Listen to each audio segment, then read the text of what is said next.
اعوذ باللہ من الشیطان الرجیم بسم اللہ الرحمن الرحیم رب اشرح لی صدری ویسر لی امری واحلل عقدۃ من لسانی یفقہوا قولی۔ ریاض الصالحین دوسرا حصہ، احادیث نبوی صلی اللہ علیہ وسلم۔ حضرت ابو درداء رضی اللہ تعالی عنہ سے روایت ہے کہ رسول اللہ صلی اللہ علیہ وسلم نے فرمایا، جو شخص سورہ کہف کی پہلی 10 آیتیں یاد کر لے گا وہ دجال کے فتنے سے محفوظ رہے گا، اور ایک روایت میں ہے کہ سورہ کہف کی آخری 10 آیتیں یاد کر لے گا۔ مسلم شریف۔ فائدہ: خروج دجال قیامت کے قریب ہوگا، اسے اللہ تعالیٰ کچھ عجیب کاموں پر قدرت دیں گے جنہیں دیکھ کر بہت سے کمزور ایمان والے لوگ ڈگمگا جائیں گے، اس لیے یہ فتنہ بہت ہی سخت اور نہایت ہی صبر آزما ہوگا۔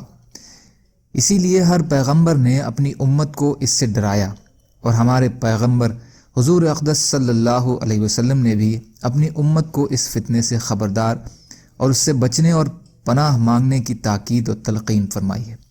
اس حدیث میں بھی دجال کے جال میں پھنسنے سے بچاؤ کے لیے نسخہ بتلایا گیا ہے۔ سورہ کہف کی شروع کی 10 آیات اور آخری 10 آیات دونوں کو یاد کرنا اور صبح شام ان کی تلاوت کرنا اس کام کے لیے مفید ہے، لیکن شیخ البانی نے دوسری روایت کو کم اور پہلی روایت ہی کو محفوظ قرار دیا ہے، یعنی پہلی 10 آیات کی تلاوت فتنہ دجال سے بچاؤ کے لیے مفید ہیں۔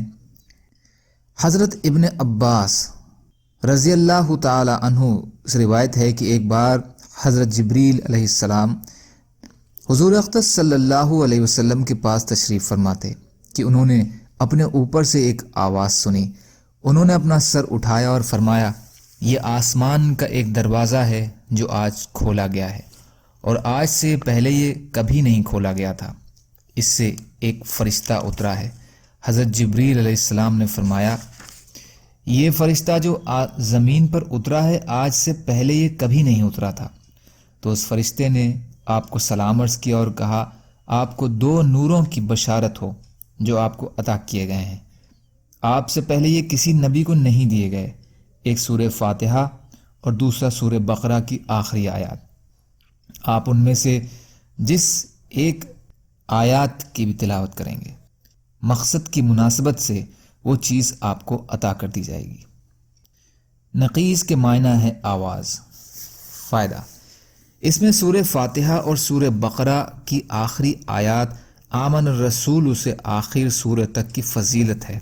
جو انہیں دل کے ساتھ پڑھے گا تو اللہ تعالیٰ اسے وہ ہدایت اور سعادت عطا فرما دیں گے جن پر یہ آیات مشتمل ہیں۔ قرآن کریم کے لیے جمع ہونے کے مستحب ہونے کا بیان۔ حضرت ابو ہریرہ رضی اللہ تعالی عنہ سے روایت ہے کہ رسول اللہ صلی اللہ علیہ وسلم نے فرمایا، جو لوگ اللہ کے گھروں میں سے کسی گھر میں جمع ہو کر اللہ کی کتاب کی تلاوت کرتے ہیں اور آپس میں ایک دوسرے کے ساتھ اس کی تکرار کرتے یا درس دیتے ہیں تو ان پر اللہ کی طرف سے سکینت نازل ہوتی ہے اور رحمت انہیں ڈھانپ لیتی ہے، اور فرشتے انہیں گھیر لیتے ہیں، اور اللہ تعالیٰ اپنے پاس موجود فرشتوں میں ان کا ذکر فرماتے ہیں۔